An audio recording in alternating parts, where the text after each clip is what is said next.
Good evening and welcome to Poland Daily. I'm Nicholas Richardson and this is the news.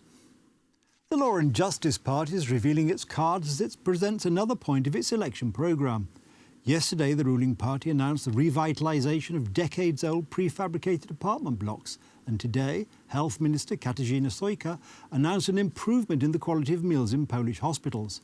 Alexander Wojak has the details. The Good Meal programme is aimed at hospital patients.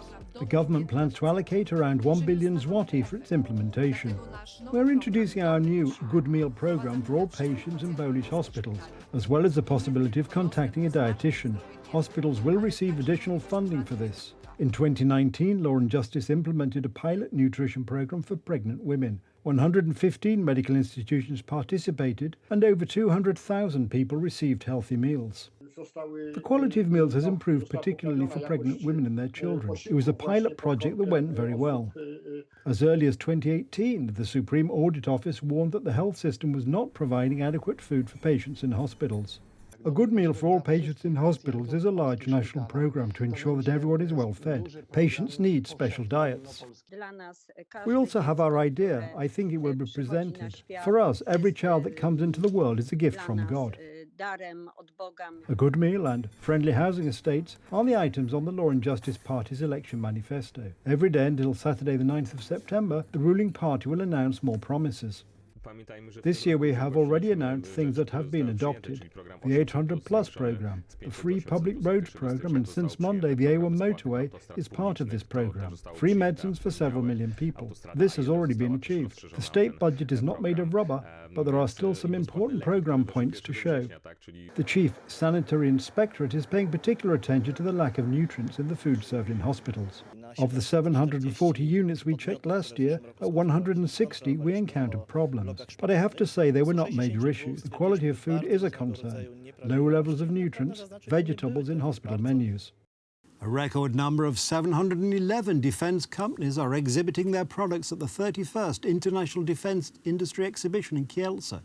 During the event, the Minister of National Defence, Mariusz Błaszczak, approved the contract for the implementation of the second phase of the Wisła high-level air defence programme and the contracts for the development of the Narew programme for low-level air defence. President Andrzej Duda is the honorary patron of the event. As he pointed out, Poland plans to spend 137 billion zloty on defence next year. The 31st International Defence Industry Exhibition, or MSPO, in Kielce, Poland, broke all records before it even started, including the largest exhibition area of 34,000 square metres and an exhibitor list of 711 companies from 36 countries. This is essential when we see Russian missiles raining down on Ukrainian soil every day. When we have to deal with missiles violating our airspace, we know very well that an air defence system is necessary and that it pays to invest in it. Because we are protecting the lives and health of our compatriots, I would like to thank the Minister and all those who have contributed to the implementation of these programmes and the adoption of the National Defence Act. We already have a small Narew air defence programme, so we have everything related to the combination of existing Polish and British capabilities. Now, together with British investment in the Polish defence industry, we will create a very strong argument in the field of air and missile defence. Another issue is that of Patriot systems. The Polish Army will receive omnidirectional radars, a novelty available only to our Army and the United States Army. We are also implementing the IBCS command system, the most advanced system of its kind in the world, which enables network-centric command of air defence systems. South Korea is playing a unique role at this year's MSPO as the exhibition's lead nation, a natural consequence of Poland's purchase of a significant amount of military equipment from that country. In fact, South Korea's lead nation exhibition will showcase the platforms that will soon be part of the Polish Army's inventory.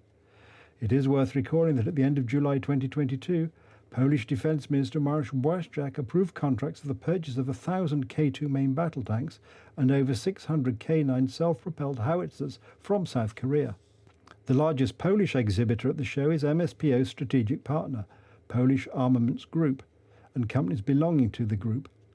This continues a long-standing tradition of the exhibition. Nearly 6,000 guests arrived in the southwestern Polish city of Karpacz to attend the Economic Forum. This is the largest conference of its kind in Central and Eastern Europe, where politicians, business people and local activists can meet and exchange views in an informal setting. This year's theme is New Values of the Old Continent, Europe on the Brink of Change. Every year, the Economic Forum gathers not only representatives of business, culture and science from Poland and abroad, but also leading politicians, chief executive officers of global companies, experts, scientists and artists. The question of who will come to Karpacz this year is particularly important, as the conference takes place just before the parliamentary elections. When asked whether there will be guests from the ruling party and the broad opposition, event organiser Zygmunt Wojciechowski says that this has always been the case and will certainly be the case this time. The most important thing for us as the organisers of the forum is to guarantee equal conditions of participation for all participants, regardless of which political party they belong to. We have succeeded in this so far, so I think this time it will be a unique debate, Berdychowski stresses. On Tuesday, Ukraine's presidential press service released a video said to show President Volodymyr Zelensky visiting troops near Bakhmut in the eastern Donetsk region. Accompanied by the commander of the ground forces, Colonel General Alexander Syrsky, Zelensky thanked soldiers for their service and presented them with medals. Ukraine said on Monday its troops had regained more territory on the Eastern Front and were advancing south on their counter-offensive against Russian forces. Generals, soldiers, I am honoured to be here today and thank you from the bottom of my heart on behalf of the Ukrainian people for your might, for the defence of our country, borders, for your life, which you, together with your brothers, are giving away for every inch of our beloved independent land. Deputy Defence Minister Hanna Maliar said Kiev's forces had retaken about 3 square kilometres of land in the past week around the eastern city of Bakhmut, which was captured by Russian troops in May after months of heavy fighting. She also reported unspecified success in the direction of the villages of Novo-Danilivka and Novo-Prokopivka in the southern region of Zaporizhia, but gave no details. A leading expert on international security said on Tuesday that an upcoming meeting believed to be taking place between Russia and North Korea is due to the lack of weaponry being supplied by China. A report in the New York Times says North Korean leader Kim Jong-un plans to travel to Russia this month to meet President of Russia Vladimir Putin to discuss the possibility of supplying weapons for the war in Ukraine, citing US and allied sources. Patricia Lewis, the head of the British think tank Chatham House's International Security Programme, suggested that Russia was not getting what it needed from China and has therefore looked to other potential suppliers of ammunition.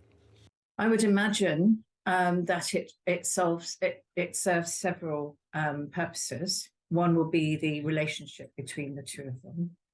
We had the Defence Minister Shoigu going there and obviously talking about weapon supplies. But what I think North Korea wants is something in exchange for that. Obviously, it would like real high-tech missile technology, etc.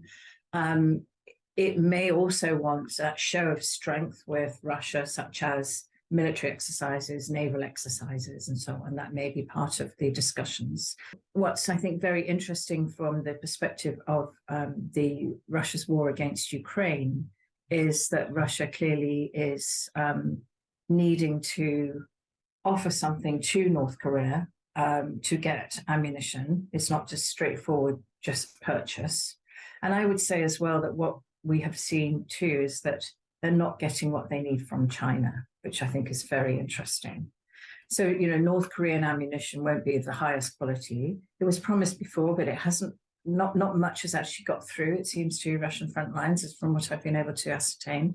So, this is clearly Russia running short of ammunition right now and having to go to North Korea. There are very few countries that they can go to get this type of ammunition. The planned trip would come as Russia discusses holding joint military exercises with North Korea and after Russian Defense Minister Sergei Shoigu had travelled to visit North Korea to convince Pyongyang to sell artillery ammunition to Russia.